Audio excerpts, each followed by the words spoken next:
Okay, folks, very, very quick episode for turn 42. I've been having computer trouble, but the news this turn, of course, is that I'm being invaded by Uruk, which is really, really unfortunate. So I'm still under siege up here. This fort has a long time to go before it cracks, so I'm content to just sit here for the moment. This army needs to pull back because Uruk has launched a large army into the Silver Wall, a raiding party into the Great Woods. They've got another fairly large army there. They've got raiding parties here and another large army there. It's a bad deal. I am in trouble. I'm going to assassinate some commanders here in Duvan. In Duvan, we've been attacked by... They've got a commander and a forester, so if I kill those, we're fine.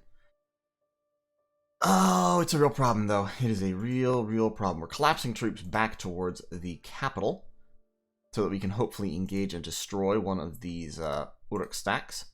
We've got Shas and we've got Sin, so with air gems, which we have, we should be able to do some pretty good air magic.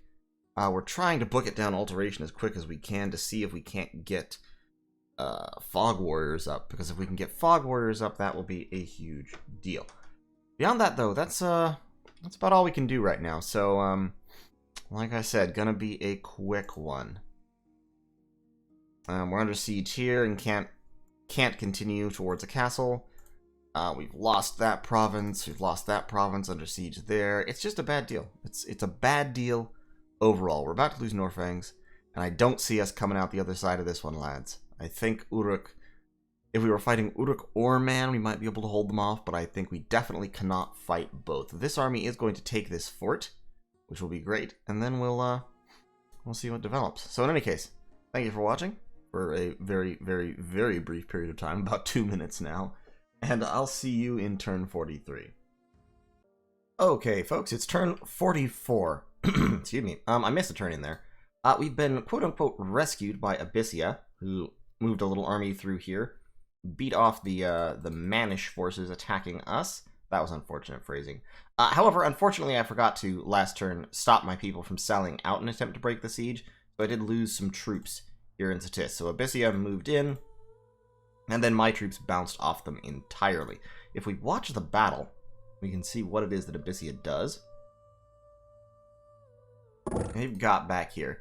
They've got an Anathemate Salamander, another Anathemate Salamander, a high-level Warlock. They've got a Demon Bread, and they're just throwing very basic spells. They've got these Hellspawn up front who have Venomous Claws, Barbed Tails, and very, very high protection because they wear very, very heavy armor. So these are the good Hellspawn they've brought with them. These are from Abyssia's national blood spell. And of course we're summoning Fire Elementals, which do nothing to Abyssians because Abyssians have 25 fire resistance. So fire elementals don't matter. So they pretty much just cleaved through everybody and charged into my crossbows, and just everyone died. Everybody died. That's fine. Don't care much. Our fortress in the Silver Wall has been taken. We killed 2 Naditus. I think they actually killed themselves. Villa is being raided. We're being raided everywhere, basically. Strongdale, we've got an army coming in. Grain Gate, we've got a little raiding party. Boar Woods, we've got a little raiding party. Zemiki, we managed to beat off the attackers, fortunately, because there were none. We got some gems there. We got some gold there, which is fine. It's actually really good because we don't have any money, because we've lost so many territories. We have only a few provinces left, and we are on the way out. We are going down in an earlier round. We're summoning another Harbinger, and we're researching with everybody, because what I basically want here is to... Oh, also, we got Tommaso del Monferrada, the Witch Hunter General, who's a pretty decent little dude. He's got Tommaso's sword, which does extra damage to undead and demons and inflicts fear, and does magic damage, which is nice. It looks like that's just straight damage. So yeah, he's got a pretty cool little thing going on for him, and he's a priest. He does not have much protection because he doesn't wear a hat, so I should forge him some gear. I don't have many gems left at the moment, but we'll do something. Jeannie Adams, why don't you preach the teachings of God for a bit? Right now, I'm just sitting here researching because I want to have a dramatic final battle where I can throw down Fog Warriors and all that stuff, so that's what we're doing at the moment. Got a pretty sizable army in here. A lot of crossbows, a lot of knights. We're doing, you know, we'll have a dramatic final stand But this game is basically over at this point. There's no way I can come back from this. I was kind of holding even with man, but I cannot stop Uruk and hold even with man, and you know what I'm saying. I've already lost my whole northern expanse, and I have not made any progress on the south, so we are, how do I say, the boned. That's basically it. We're just sort of boned. So we're going to take all of our troops here, put them on Sibire, and we are going to make a pilgrimage to the capital with a whole bunch of dudes. And hope that we can get there. We're going to take all of our mages. The March of the Magi will commence. This army is going to take 2 woods and then see what we can do. This Dio Brando, the Lord of the Forest, is actually coming for us. And I'm not sure if we can beat him. So I may... Yeah, we've got a lot of crossbows, but a lot of crossbows won't stop Dio Brando. So what we're actually going to do is we're actually going to have to fall back here. Very, very sad. Thramu will come with us, and we'll try to make it back to the capital in time for our dramatic last stand. So that is turn 44, and I'll see you in the next turn. Alright, folks, it's turn 45, and this is, I think, the end game. Uruk has gathered for a massive assault on our capital. We have gathered what little armies we have to oppose them. I really assume this is going to move onto my capital next turn, so there's really no point moving these ladies out. I'd rather have them researching in order to maximize my research for the final push towards Alteration 7, and then hopefully also Enchantment 5, which will give me Foul Vapors. In other news this term, we've got Eternal Pyre, cast by Caesar Sal, the god of Pythium, and I continue to lose provinces. We lost Zemiki. We still have the Fort Nern. Well, we got re-besieged in Zemiki, rather. We've lost Nern, Eric's, all that good stuff. 4 Mushushu Chariots, very interesting, and he wiped out 2 of my Witch Hunters, which is sad. We reconquered Green Gate, so we moved to do that. And this army, I guess this army can actually advance. And we'll get this guy and this guy to join it. That'll be fine. We're still 857, so I think we will be able to hit... Ooh, it'll be close, won't it? Because that'll be a little over 700... About 300. We'd need 1,000 next turn. I don't think we're going to hit Enchantment 5 in the time we have. We'll see. We'll see what we can do. These troops are going to get inside. He can drop Fanaticism, which will be cool. So we'll get a few more troops in there. We've got quite a few, to be honest. 75, 55, so that's 130, 165, another 24, 190, about 200, about 200 troops. If we can get this army in here, that would be almost another, that would actually be more than another 100, so that would be a significant help to us, but for that reason, I don't think they're going to let us do it. He's got a big stack that we almost certainly can't stop. But we'll see what we can accomplish here. We've got Stone Cold Steve Austin, who will be casting some fat spells. We've got Tomoso de Monferrada. And we have our 3 Harbingers, who are here to drop air spells, and hopefully including Fog Warriors, assuming we will hit level 7 before he can break the fort, I think. We've got 133 siege defense, 750 wall integrity, so unless this has about 900 siege strength, which I don't think it does. It might, but I don't think it does. If it does, we're just screwed. We're just completely boned because we won't have any of our research. But I don't think it does. So we'll see what we can do. And of course, these guys will add another something siege defense, 0.5, about another 20 or so, and several more mages. If necessary, of course, we'll alchemize gems to get more fire gems to spam more fire elementals, and we'll make as cinematic a fight of it as we can. But this is the end of the road. It's coming up on the final battle. So Stone Cold Steve Austin will make his final stand among the walls of Marignan against the hordes of the Enkidu, and we'll see how he does. Hopefully he can at least break this army before we go down. So, in any case, it has been real, folks. Thanks for watching. I'll see you in turn 56. Okay, turn 46. Not much to do here. I am under siege in Marignan. And the walls are, of course, damaged. I just got Carmont the Cardinal, my other hero. So, Holy 4, which means I now have access to Fanaticism, which is nice. Beyond that, everybody is just kind of moving to research because my fort is breaking, but not well. Actually, no, I can't do that. I can't afford that. I have to go. I really wanted to hit enchantment 5. At the current rate, I'll hit enchantment 5 just as the battle happens. I have 894 research points right now, which isn't quite enough to get it this turn. Real close, but not quite enough. But I will get Alteration 7, so I will have Fog Warriors.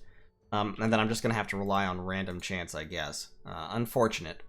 Very unfortunate. But, so this army is moving to Sitha. All these ladies, and my little Spectral Mage Bro here, yeah, they're all going to advance on Glistening Dew Forest. And we're not going to script them just yet, but we are going to script these guys to just cast spells. We don't have Horde of Skeletons yet, because that is enchantment 5. But we will. So, they're all just going to kind of move forward in a mage mass. And cast spells. And they will take with them all of my nature gems. Which isn't many. Do not have many nature gems. We're setting her on conservative. And they're all just gonna... Yeah, I'm not bothering to script them just yet. They won't make much of a difference, but if I can get into the battle with, you know, a whole bunch of swarms, that would be nice. His army, attacking Marignan, pretty substantial. Several Musushu chariots, most importantly, a lot of Mashmashus and Erish Dingers leading a communion of Naditus. So he's got a pretty significant communion. I think pretty sure he's got 16 communion slaves, all told, which is a 4-point increase, of course. So we've got the communion. They are not communion masters yet. They're going to be communion masters in just a minute here. A large army, including a lot of chaff. Actually, it looks like they're not communioning up just yet. They're just casting Soul Slay. He's also given his Mashmashu's gear in some cases. Like this one has a mirror armor on, as does this one. And also a Banner of the Northern Star. So start battle spell, Light of the Northern Star. All of it, all of his mages have an astral bonus. So he's clearly planning to cast powerful astral spells, which is fair. Lot of Vine Ogres, a lot of Enkidu Iron Warriors, a number of Zots. And that's about what he's relying on. That and the communion. So he's going to be throwing some fat astral magic around, but of course I will also be throwing some fat magic around, so it will be pretty neat. We've got Jeannie Adams, we've got our 3 Harbingers, we've got Tommaso del Monferrada, and we've got Carmont, the Cardinal.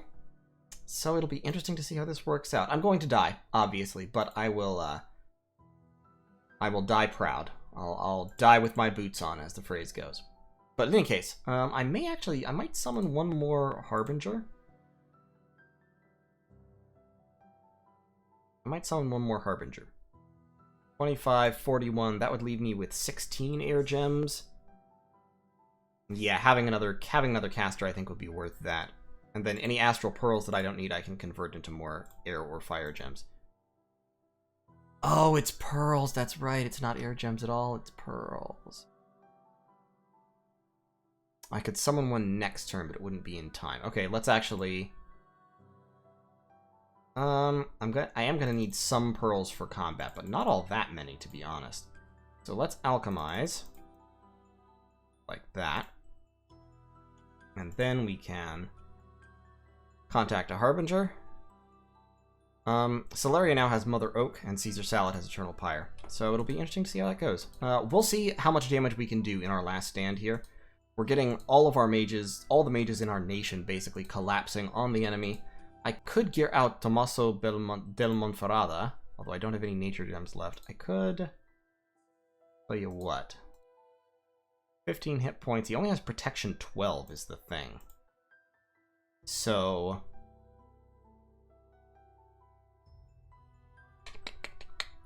what I'm thinking is... I could get him a little bit of gear, and he and Sorrel could be fairly effective. Probably not worth spending the gems on as opposed to just swarming a whole bunch of times to chaff up the enemy.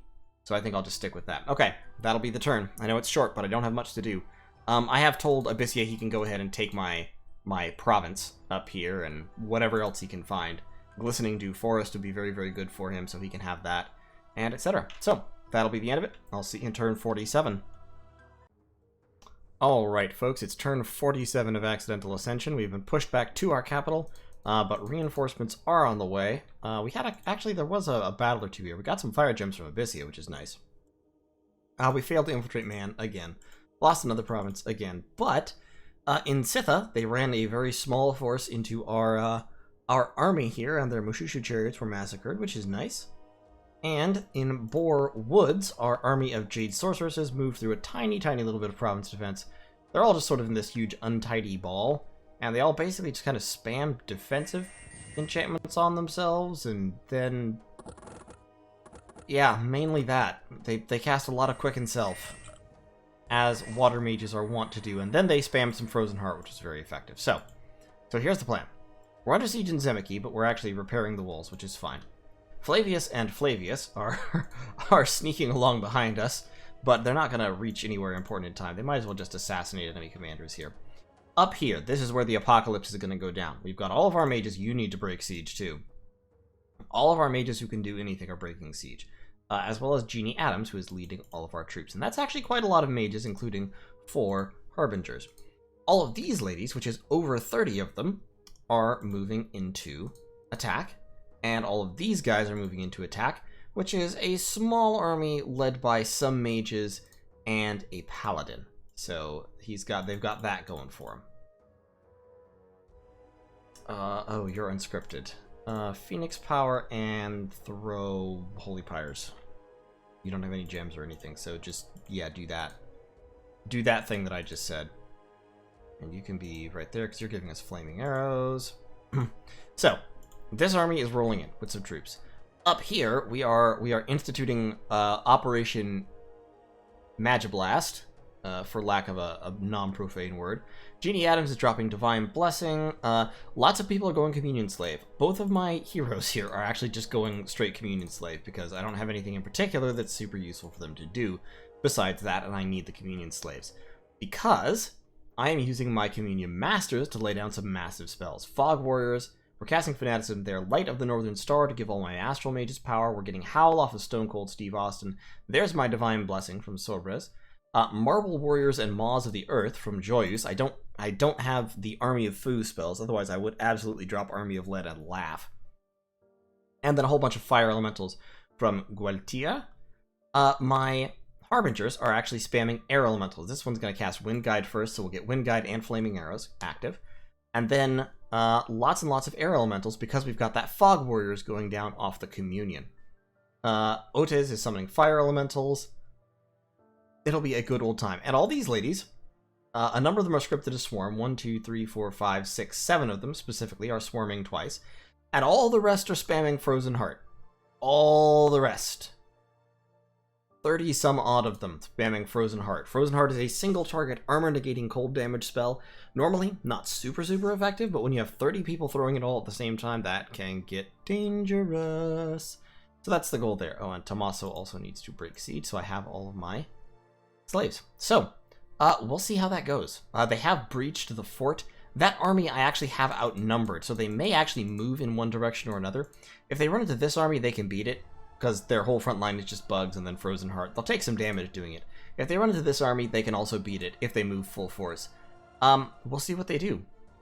Hopefully he gives me my climactic battle before I go AI. That would be sporting of him. I would appreciate it. So, we will see how that goes in turn 48. Thanks for watching. Hope you've enjoyed the game so far as it is winding down toward its close.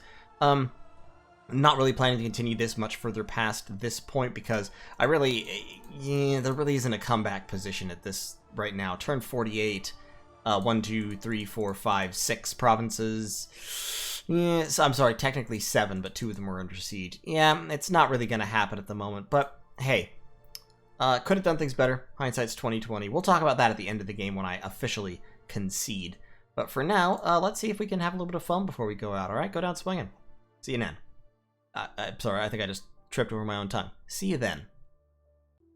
Hey there, folks. Accidental Ascension, turn 48. This is a turn in which I staled. I luckily had a copy of this saved locally this turn, so I popped into it to show you what happened in this turn, or rather what didn't happen because I wasn't doing anything.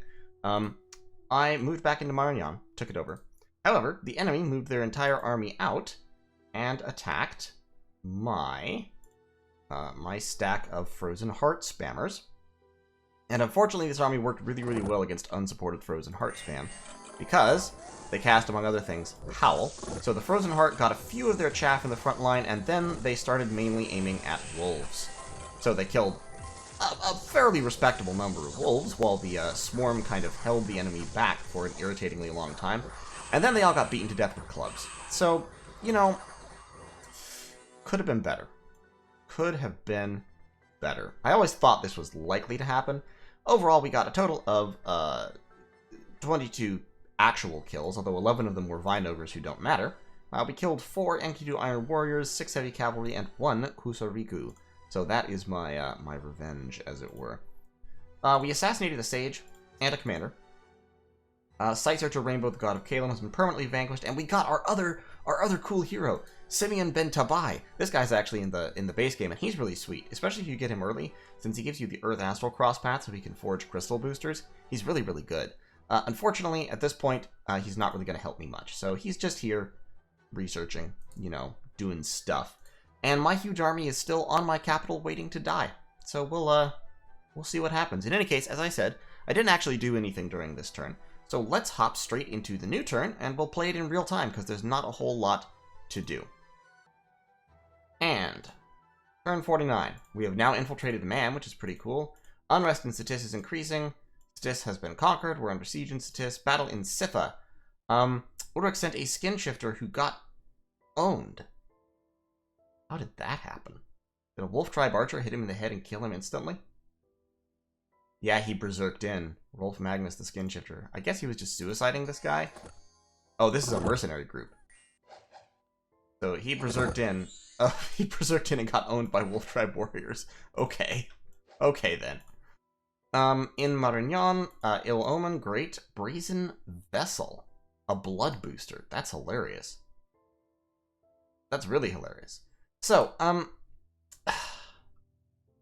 like, and now he has the Lycanthropos amulet. Lame. Okay, so here's my thing. I think I might go AI at this point. Well, I do have this large army left. I could do something with it, presumably. I've got Stone Cold Steve Austin. I can give him the Brazen Vessel to make him Blood 5. I don't have any Blood research, though, and my research is not fantastic. If I set everybody to research, then my research is okay, kind of low for this point in the game. More importantly, there isn't really a good way for me to stop anything from happening here, and I was denied my, Glorious Death in Battle. I still have my Glorious Death in Battle all set up, so, like, could I have a Glorious Death in Battle? If I can't have a Glorious Death in Battle, then going AI is the play here, because I'm just, the game's over for me. It was a good run. I tried my best, but Stone Cold Steve Austin, I'm sorry, I just didn't have the oomph to pull it off. I'm gonna try to go out and fight this army in Great Woods. And leave taunting messages on Discord, and we'll see if I can manage to make something happen there, but we'll see. Either way, I think I'm gonna go AI in the next turn, so unless I get a great final battle, I guess this will be... Maybe I'll go besiege the Silver Wall and take that back just on my death ride. We'll see what happens. In any case, thanks for watching. Sorry about that stale right there at the end. I just I went to bed thinking that I had time, and then I woke up in the morning and the turn had turned over, so totally my fault. In any case, thanks for watching, and I'll see you all in turn 50, which will be a good endpoint. Okay, folks, it's turn 51. Yeah, there's no turn 50. I made the worst goof that I could have made in this situation. I checked turn 50, and then I got extremely distracted by everything happening in my own life, and I failed to actually record it in time. And of course, since this is a direct connect game, not a llama server game, I don't have turn files, because I haven't been saving them all for direct connect games, because that's an extra step that I often forget to do. So as a result, I actually don't have turn 50, and turn 50 was when the battle happened. So to recap, Uruk did move in. We had a huge battle that you don't get to see. I'm awful. But in any case, my plan basically worked. I spammed all of my buffs. I cast Howl. I spammed Flaming Arrows, a bunch of elementals of various different kinds. I didn't get my Fog Warriors cast off because he cast several magic duels and managed to kill the Grand Master who was scripted to cast Fog Warriors in the Communion. But the elementals plus my other battlefield-wide spells proved enough. The Flaming Arrows were extremely helpful. My crossbowman got a total of like 200 kills or something, and the fanaticism helped hold my morale together. Oh no, Guido wasn't killed. I wonder what happened to him. He just didn't cast Fog Warriors for some reason. In any case, I destroyed the enemy army. I lost a lot of troops and a lot of mages doing it, but they lost a lot more. And my major mages and my major troops survived. I did also lose my paladin thug. He charged in bravely and got absolutely obliterated by 1,000,000 Enkidu Iron Warriors about halfway through the battle. So, that being said, I think it is now time to bid adieu to this game. I had my glorious battle. I went very well. I'm satisfied with my strategies. I'm not satisfied entirely with how I played in this game, obviously. But well, I think the mistake I made, I think there was specifically one mistake I made that really lost me the game, or at least lost me my chance to continue participating in the game, and that was making a point of fighting over Phlegra, when I could have just taken, like, this province and maybe this province, and let Man take Phlegra's capital itself. I could have potentially stayed friends with Man, kind of. We were never particularly friendly in this game, but I could have potentially stayed on okay terms with Man, and turned my attention to Uruk. And attacking Uruk, I might have even been able to get Man on my side, and possibly not Abyssia, because I was blocking him. But that might have been a more even fight. As proven, I can actually beat Uruk in a battle. I never won a major battle against Man. I was just kind of behind the curve the whole time. So, in hindsight, I probably should have done that instead. And in fact, I talked about that, and that was what I said I should do. And then I ignored my own advice because, I don't know, I'm dumb. So I went and did this thing that I shouldn't never have done, which extended my empire into this hugely vulnerable, long thing. And then Uruk did exactly what I always thought he would do, what I said he would do if I did that, which was he cut me in half and then kind of gobbled me up. So, overall, I lost and it was totally my fault. Completely a strategic blunder on my part. And what I should have done was, after taking Satis, like immediately after taking Satis, I should have collapsed in this direction and started fighting Uruk in conjunction with Relay and possibly Man. And that would have been a lot better. Plus, I would have been able to intervene before Relay was totally pushed off the land, which means I would have had help. And yeah, it would have been just really a lot better. But I didn't do that because I'm dumb sometimes. So, and I was blinded by greed at the opportunity of getting the Burning Fields and the Fortress of the Cyclopes. So, let that be a lesson to all of us not to do that. But in any case, I am going to bid this game adieu. It is the end, my friend, and I don't really think there's much purpose in continuing on here. I was hit by leprosy, and this is what's just going to happen to me. Somebody, I say somebody, I mean Uruk, cast leprosy on me, so 89 units are diseased. Of course, we have Thrommel in here curing 5 afflictions per turn, but it's really not going to stop the eventual inevitability. My only choice here at this point is, if I want to, I could sit in my capital for a long time and slowly die. If I wanted to, I could even push out and temporarily reclaim these provinces, probably. But it wouldn't really accomplish much for me because, like, at this point, I'm not going to win a war with Uruk at all. And I'm not going to win a war. I'm certainly not going to win a war with Man at all. Man and Uruk are both large powers at this point. And I I think it's over, guys. I'm sorry. I think this is the end of the reign of Stone Cold Steve Austin, the Master Enchanter. He has 64 blood slaves, so, like, is there something cool he could do with that before I die? No, because I have no research in blood. Okay. So, yeah, we're gonna call it quits at that point. I could get up to 673 if I research with everybody who's currently patrolling, but really, I just don't feel like there's a whole lot of point, dragging things out, as it were. This game has been fun and interesting, and I learned some things from it, but I've gotten tired of it at this point, and like I said, I don't see much chance of doing more. A lot of the time, I would continue to fight on from a position like this because, like, there's a chance. It's a slim chance, but there's a chance that I could accomplish something or at least stay alive till the end game. In my Middle Age or more game, for example, I was several times in a position like this and continued fighting.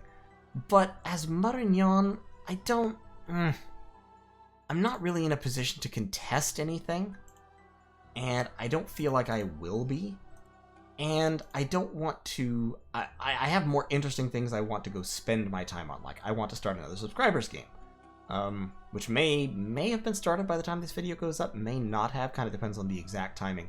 I want to do more other games as well. I want to get back into Battle Brothers. There's a lot of stuff I want to do on the channel, and that this game, dragging it out like this, is kind of going to get in the way of, so I'm gonna call this one quits. It was a very good game, very well played by Lizarddam playing Uruk, very well played by Stone Troll playing Man, very well played, I'm sure, by a lot of the others, but I can't see them because I don't have scouts over there, so just assume if I didn't mention you, you played well anyway. Thank you everyone so much for watching, and if you liked this series, leave a like on the video or videos. Consider subscribing to the channel for more of stuff like this, but hopefully more optimistic, coming your way. And there'll be a lot of fun stuff coming in the next few months. So, thank you so much for watching the video. Thank you so much for watching the series. There will be another. Middle-aged Marignon will return at some point, and there's another middle-aged nation that will be coming up soon here, I hope, which will be, I think, also interesting in a similar kind of way, but possibly even more so. So, thank you one more time, and I will see you all in the next video.